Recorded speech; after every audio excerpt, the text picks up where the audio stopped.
Taigi toliau pakalbėsime, kaip kūrėme realybę. Daug žmonių nori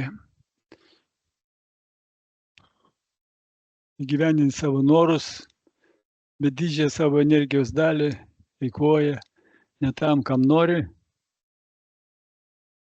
bet sunaudoja tam, kas buvo įvykę praeityje, atsimindami šitos įvykius.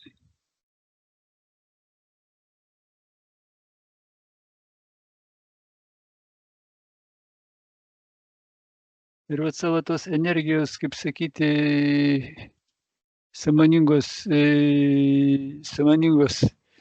eikvojimas ir yra kabinasi žmonės už praeitį. Kodėl?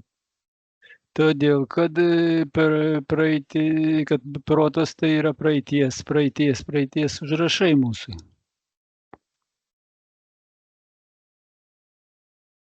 Tai ta atmintis, ką mes žinome, ką išgyvename iki šio momento.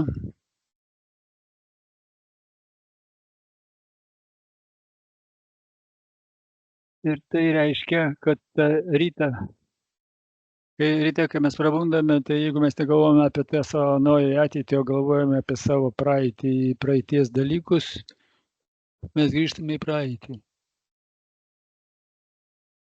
Nes mes ją pažįstame ir tokiu būdu naudojame energiją ateičiai. Mes liekame prie savo senų schemų iš praeities. Ir mes galvojame taip pat, kaip mąstome ir elgiamės taip, kaip gyvename ir dirbame praeityje. Bet jeigu ryte atsibudę jūs tikite ateitimi daugiau negu praeitimi,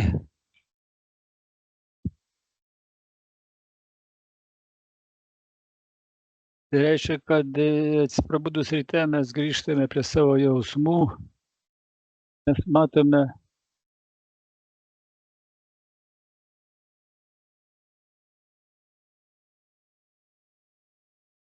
ir kur mes beitumėme, mes matom tos pačius žmonės,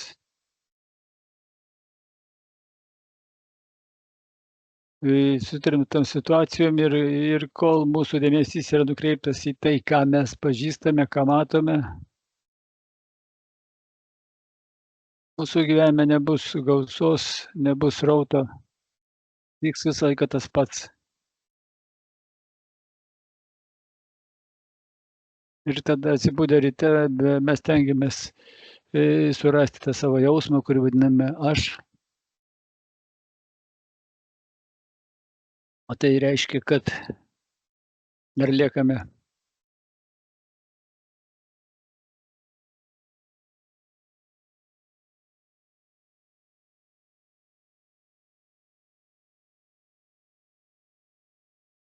aišku, jausimės nejaukiai, kad jaučiamės taip pat kaip ir praeityje, nes norim sukurti naują gyvenimą. Aiškiai, praleidžiame be reikalo mes rytą. Visi tie jausmai yra užrašai iš mūsų praeities.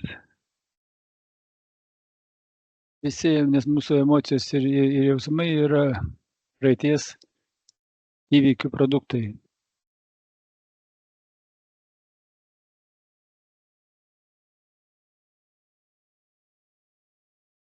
Todėl, kai ryte prabundame, jaučiame tas pačias senas emocijas, mes mąstome praeitimi.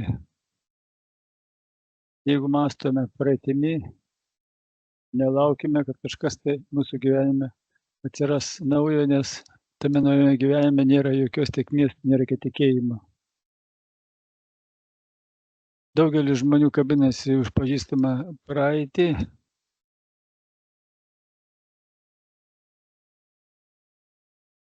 Juos traukia tai, kad viskas aišku. Nes ten, kai neaišku, jie gąsdina.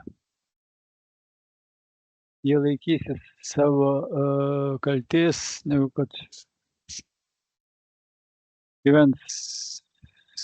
gyvens baimėje, negu kad patikės, kad viskas gali spręsti gerai, tinkamiausiu būdu ir žengs žingsnį į ateitį.